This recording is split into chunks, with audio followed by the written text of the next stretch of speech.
બનાસકાંઠા જિલ્લાનું મસાલી દેશનું પ્રથમ સરહદી સોલાર વિલેજ બન્યું.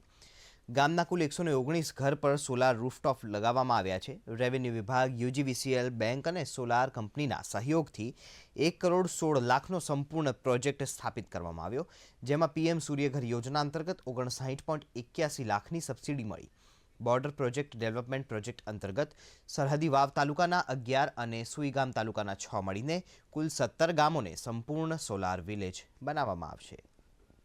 સૌ પ્રથમ મસાલી ગામે પીએમ સૂર્યઘર યોજના અંતર્ગત તમામ 115 કરતાં વધારે ઘરોને આવરી લેવામાં આવ્યા છે, જેનો અંદાજિત ખર્ચ ₹1.25 કરોડ જેવો થાય છે, જેમાં 50% જેટલી સબસિડી મળી છે તથા બાકીનો જે ખર્ચ છે તે ક્રાઉડ ફંડિંગ અને CSR દ્વારા ભેગું કરવામાં આવ્યો છે.